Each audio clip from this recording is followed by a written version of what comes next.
Welcome back to our new season 4. Woohoo! My name is Kelley. And my name is Becky. You're listening to Tune Into Nature. Today's episode is Halloween themed with our lovely coworker from the Career Ambassador team, Grace Evans. We will be discussing sustainability, residential learning communities, and all in the Halloween spirit.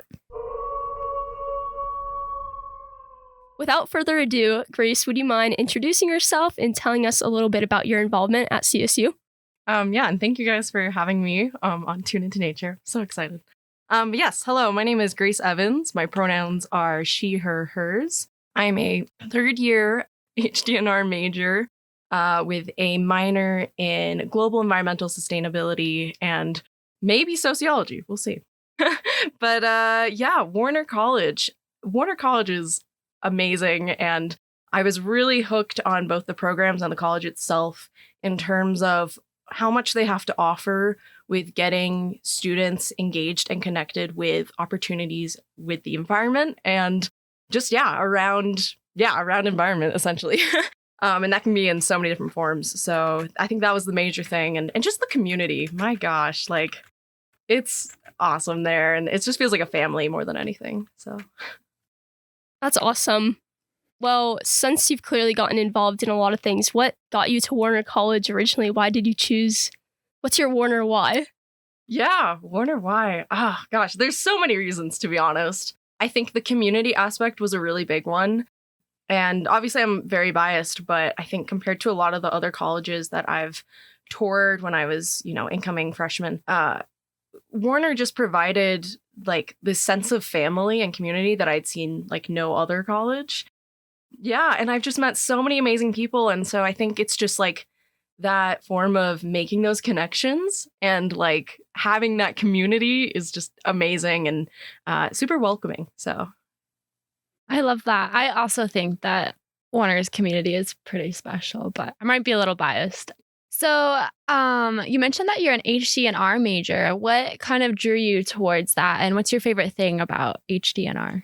Yeah, so HDNR, which I don't know if I had said before, HDNR stands for Human Dimensions of Natural Resources. And that major in particular really caught my eye due to, I would say, just the way that you get to work with a lot of people as well as with the environment. And that can come in so many different forms. So, that could be environmental policy. So working, in that sense with people to help benefit the environment, or that could be outdoor education, working with people in the environment. So I think that was something I really liked, was the flexibility of that major, as well as, to be honest, not having to do a lot of chem or other sciencey things. It felt a little bit nicer and less stressful and more engaging. So yeah, and I'm very social. So that was another pro. Absolutely. And I feel like in natural resources, you hear a lot about the wildlife and the biology, but why is human dimension so important and so underrated, in my opinion? 100%. And yes, I'm not to discredit the other majors or scientists out there, because that's super important. And just studying the environment is very valuable. But I think with human dimensions in particular, I mean, humans and society are, we kind of have taken over the world, which makes sense. So to be able to manage that, I think, is way more valuable in ways than solely focusing on like, oh yeah, this, I don't know. This sounds so bad. You can cut this later. I think it's overlooked, the fact that humans play such a big part in the environment. And so with this major in particular, and with like sociology as well, I think it's just super important to be talking about that and talk about society as a whole and how that is impacting our environment. And all of, and science in general. I mean, there's so much science out there that's like, this is what's happening. We need to do this. But ultimately, nothing's going to change unless we change the values that we as society have, I guess. So I find that really interesting. And I feel like I could talk for hours about it. But Yeah, for sure. As a wildlife major, it's required to take an HDNR class. And one of the things that I thought was super impactful to me was learning how by helping people, you can also help the planet. So by bringing people out of poverty or like helping the wage gap or, discrimination and stuff like that, that ends up helping the planet. And it's interesting how the social side of stuff is so connected with the planet. And like, if people are worried about putting food on the table, how can they be worried about, overfishing a river or something like that? 100%. It's crazy. I really respect your major. Oh, well, I respect everyone else's in the sense of like, everyone is finding that science and finding that research and presenting that and being like, this is what is happening. However, I think at times the communication between the science and, I don't know, for instance, like policy and stuff like that just gets so overlooked or so like miscommunicated. And if anything, like I have learned over these past 3 years that we are all so interconnected with the environment. And I also think that's another thing that's just not realized. So super interesting. And I think that's another thing about Warner, that it's just like, sure, I get to work with other HTNR students, but I also get to work with other students from other majors as well. And that's super fun to be like, oh, well, like, what have you been working on? Wolf restoration. Oh, that's sick. Like, I don't know, like, there's so many interests, and I just love working with people and hearing their perspectives and things like that. So yeah, very valuable, and I love it. Yeah, I feel like I second all of that, and science communication has kind of become like my second love to science itself, since I've gotten to become friends with HTNR students and people of all different majors, and you just all realize like we are part of the solution, and you can't make progress in conservation work without communicating to people who aren't a part of that work. Like, we are very privileged to be doing the work we are doing in the field with animals and whatnot, but most people aren't doing that. They're in their own fields and don't know the things that we know. So just having that responsibility to communicate that. Yeah, no, I think that is definitely, like, as someone in a science major and like going to be a scientist, I think that is something that we're really lacking. What Kelley touched on is that the communication between the scientists who, do all this groundbreaking work and then publish a paper that only like a select few will read. And it's super hard to comprehend. Like, there's some scientific papers out there that even like I can't understand. It's like super hard to dissect and understand what they're trying to say. And I think that there's just this disconnect between like what scientists are saying and the people, because there's no communication there. And I think it's on fault of both sides, but I think that's why Grace and like other HDNR majors are so important, because there needs to be communication for people to understand what's actually going on. And I don't know, actually yesterday, my class, it's like human wildlife conflict management, super interesting. And this one kid was telling us how he had the privilege to talk to all the reporters that reported on like the black-footed ferret release. And they're all like from around the world, all these different news things. And he was like, I was blown away by how all these reporters knew nothing about it. Like absolutely nothing. Like there was and they all like basically said the same thing, and it was all the same narrative, and they had no idea what they were talking about. And it was just like mind-blowing how like there's such a disconnect between like what the public are getting and like the science that is happening. I don't know.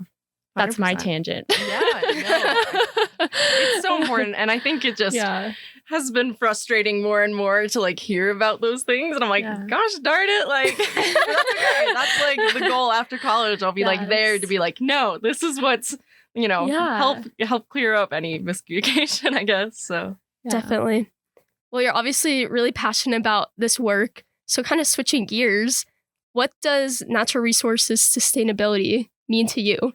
100%. Yeah. Sustainability. Oh, I could, like, when I say I could talk for hours about sustainability, like I could talk for hours about it. Natural resource sustainability. I would say sustainability is also something that I think, just going back to like miscommunication and stuff, it has so many different definitions. To myself, I would say that natural resource sustainability kind of means being able to use natural resources in a respectful and responsible way for a long period of time that is not depleting the environment and that is not harming society. So that's kind of a convoluted and like funky thing, and it's very complex and means lots of different things to a lot of people. But for myself, essentially, just sustainability in general being able to use and vitalize something, whether that be a resource or knowledge, but in a way where, you're not depleting it and that it's going to last you over a long-term period. Nice. Yeah. And I think I really found that love for sustainability through the residential learning community as well. So that was kind of nice to be able to get introduced to that concept. And yeah.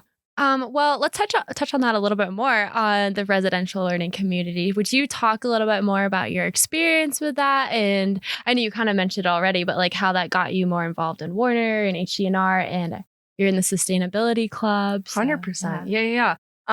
Residential learning community, it has changed my college. I was gonna say career. That's not right. My I don't know, my experience at college, I would say. If I had not done that, I don't think I would be as involved or where I am today. So residential learning community had a major impact on me, and I was in the oh gosh, this is so embarrassing. The sustainability one. Leadership. It wasn't outdoor leadership. It was the other one. Sustainability leadership. Yeah, something like that. It's in my water bottle. I don't know. But anyway, so in the residential learning community, though, that essentially allowed me to, as a first year student, meet other students like myself who have a passion for the environment. And we just get to talk about the environment and like go out on adventures. And I mean, it just had such an amazing positive impact on my first year, and it made me feel so much more connected with both the university and Warner College. It just was a great way to meet other students and like make friends and just like, it was the best. I love it so much. So if any first year students ever have the opportunity to join that, like, please look into it. Please just apply. Like it's awesome. And I highly recommend. But in terms of, that the RLC getting me connected with university stuff, I would say the program itself, kind of Kay, who's Kay, who's the like, director, I guess, of it. She's also awesome. Shout out Kay Holman. But she was really good at bringing in like speakers and panelists and doing workshops on things. So for instance, that's how I found out about College Council and stuff, which, shameless plug, I'm now president of Warner College Council. So woohoo! if you're, if you end up going to, I don't know, CSU and Warner College, you should totally join. It's super fun.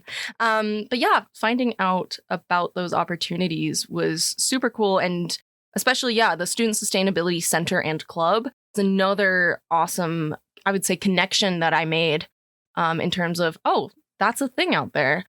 But I think the biggest thing was the zero waste team.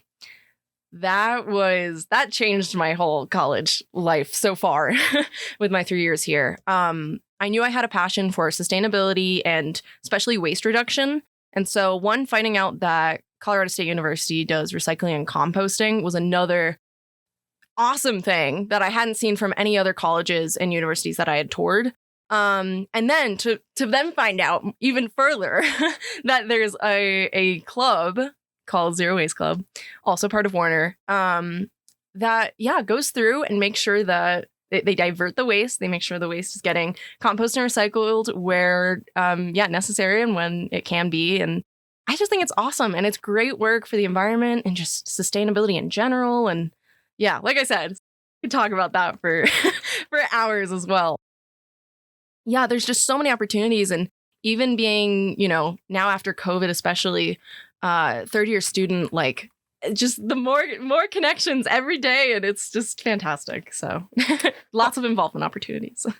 I love seeing how big your smile gets when you're talking about this. It is amazing. That's the one thing you can't see on a podcast, I guess. True.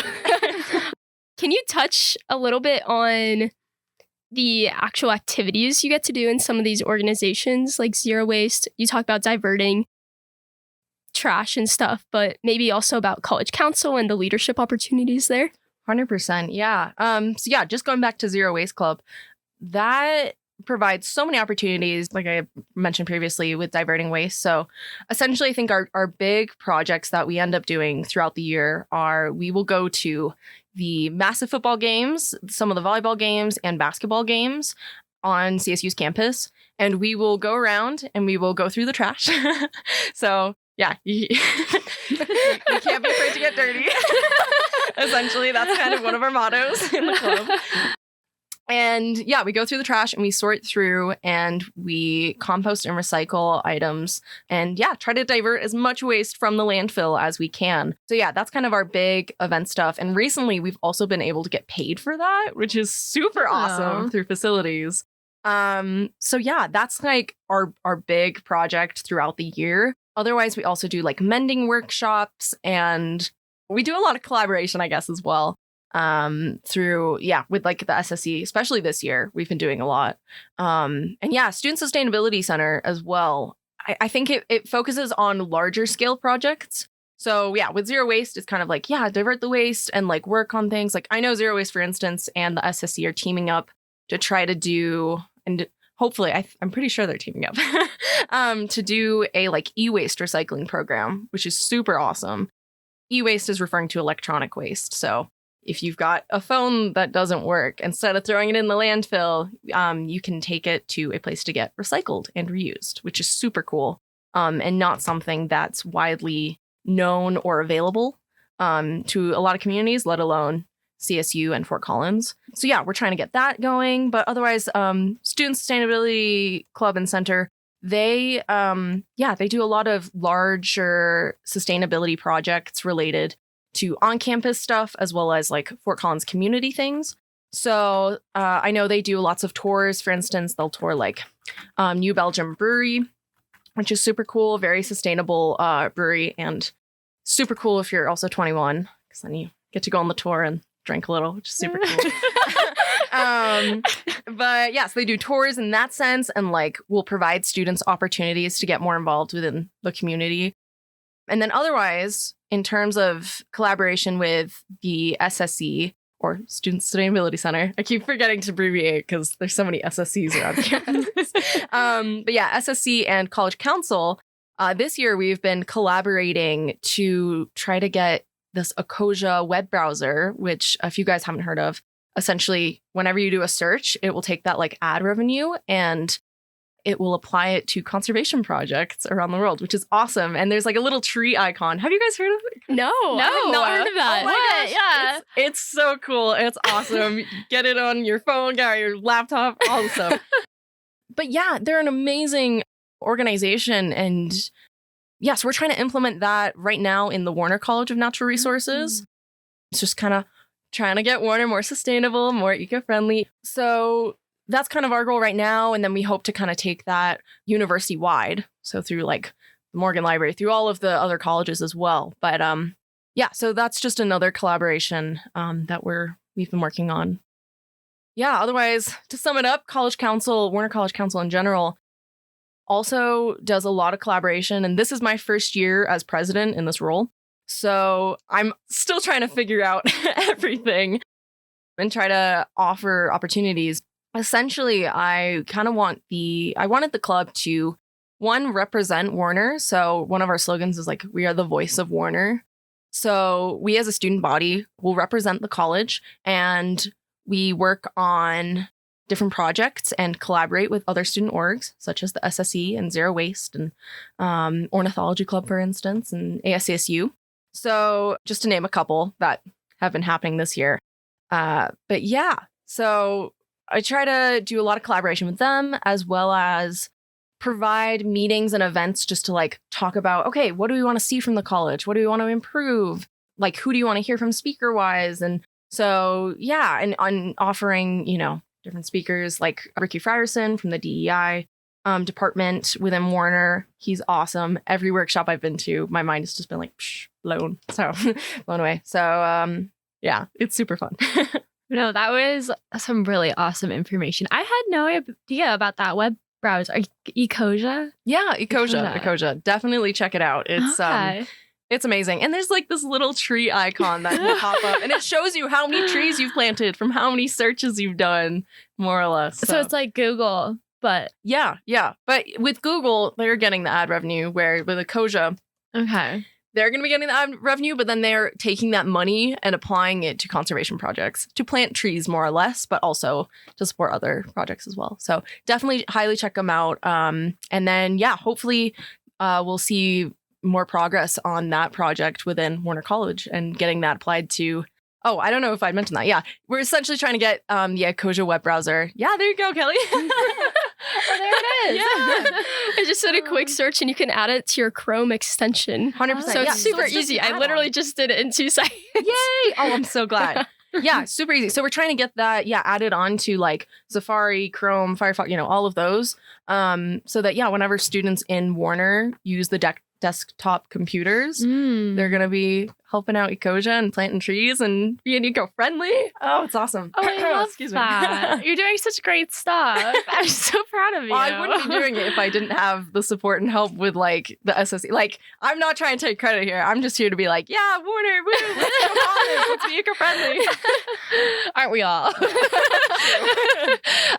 Okay, so we're going to switch gears a little bit. And we kind of have a fun question for you to keep it on this Halloween themed episode. But did you do anything in the RLC for Halloween that you'd like to share? Oh my gosh. It feels like so long ago. But I do remember we did lots of door decorations, which was super fun. So I remember we like cut out bats from like construction paper and things like that. And we put that on all of our doors. So everyone kind of, got to decorate their doors with like Halloween themed things, and there were pumpkins everywhere. And I know one person got like a hay barrel and put it outside their dorm room, which was so funny. It was probably a fire hazard. I don't recommend.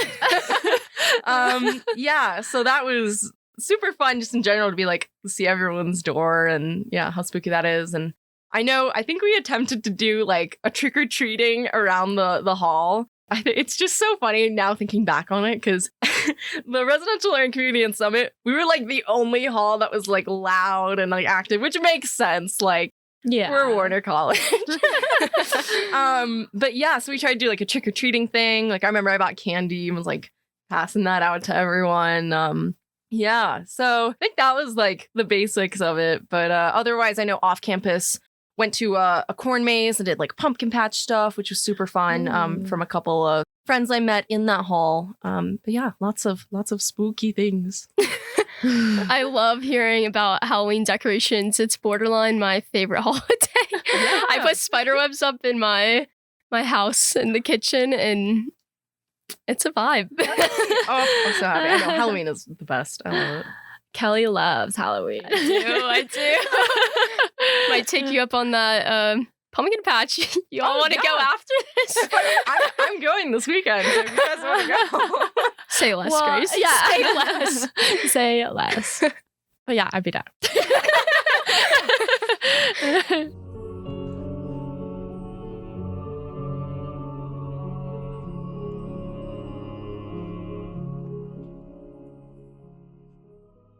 Now we just have some rapid fire questions for you. If you're prepared. Are you ready? Oh God, we'll see. All right. Becky, do you want to start asking the first one? Yeah. Okay. Ready? Okay, yeah. 3, 2, 1. Favorite Halloween costume? Holy cow. That's what I was for like the past like year and a bit. Yeah. Cow costume with a halo. It's awesome. Favorite pumpkin carving design? Just like making a tiny face. I know exactly what you're talking about. They're so funny. So cute. Favorite Halloween candy? Twix. Oh, okay. Ooh. In a haunted house, do you run or do you keep your eyes open? I cry. I am not good with haunted houses. Usually I will like run and I'll just be like, and I'll be holding on to someone. Hopefully someone's with me. And then usually those people abandon me and then I'm like just there. And then I try to find the exit. And usually I don't make it to the end, but that was the last time I went. Sounds a little traumatic. Yeah. It's okay. But that was in like, oh God, I think that was in like early high school. It's been a while since I've been to one. Oh wow, that traumatic. So we're doing that after pumpkin patch, right? The haunted corn maze. Okay, you guys gotta go in front. One in front. I'll be in the middle. Yeah, there we go. got you. Don't worry. We'll try not to abandon you. Okay. Deal.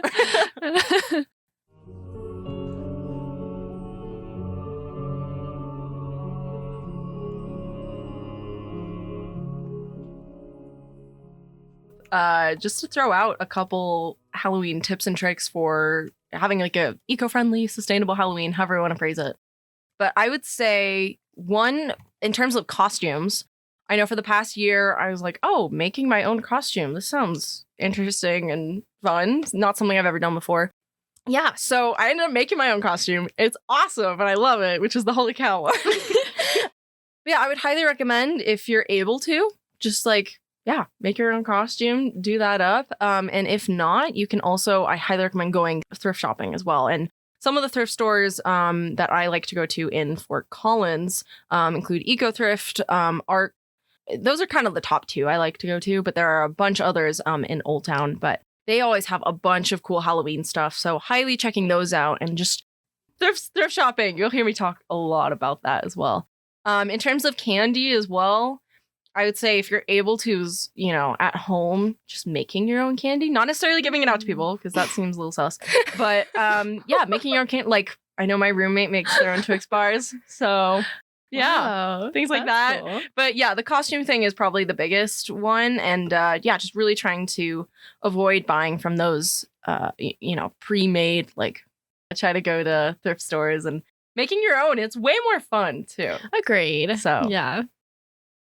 So you'd say that the costumes are more like detrimental than the actual like candy wrappers of Halloween. Oh, I wouldn't say that. I mean, the Okay. costumes, there's a lot more fabric, and that kind of goes into, you know, unsustainable fashion or Fast fashion. thank you, fast fashion. Yeah. Which is a major issue, which does not get enough publicity and stuff on that and how big of an environmental impact it has. But in terms of candy wrappers, it's really difficult because it's like in terms of safety. Right. You can't really like, well, I don't know. There's lots of different things out there. I try to avoid buying a Costco bag of pre-made packaged, you know, individually packaged candy. But that said, in terms of safety, it makes sense why a lot of people do it. So there's usually always a reason behind why it's happening and things like that. But I think the costume thing is just more easily adaptable for students and for people to do because it's like that's your choice is to go out and like try to find that. Candy, there's not really many options that a lot of people are comfortable with. But that said, I mean, you can always give out like apples. I don't know. That's what my neighborhood did. And yeah, it was a interesting Halloween. It's kind of sad. You come home and you just got like 5 apples. And you're like, cool. Cool. At least it wasn't toothbrushes. I remember that's always the worst. I agree.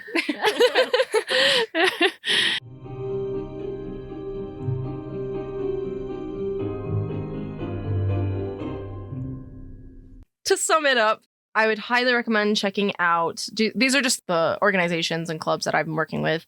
But yeah, definitely join Warner College Council. It's awesome. It's a lot of fun. And it's just a really good way to get connected with both the college and other clubs and organizations within the university as well. So yeah, to find lots of opportunities there, as well as Student Sustainability Center, which is actually not a part of Warner, but they do a lot of sustainability work, which is super cool as well. And then yeah, Zero Waste. If you are really passionate about diverting waste or getting on those recycling, composting topics and things like that, like highly recommend joining. Everywhere is just so nice and so welcoming. And I just have lots of families all over campus and I love it. So anyway, that'll be my last little bit. Oh, that was such a fun conversation to have with you, Grace. We had a great time. Sorry, I was like, I need more. Well, on that note, that's all we have for this episode of Tune Into Nature. Tune in next time to learn about Native American Heritage Month and the importance of Indigenous voices in natural resources and recreation from a Warner student. Have a spooky Halloween and stay safe out there. We'll see you next time On Tune Into Nature.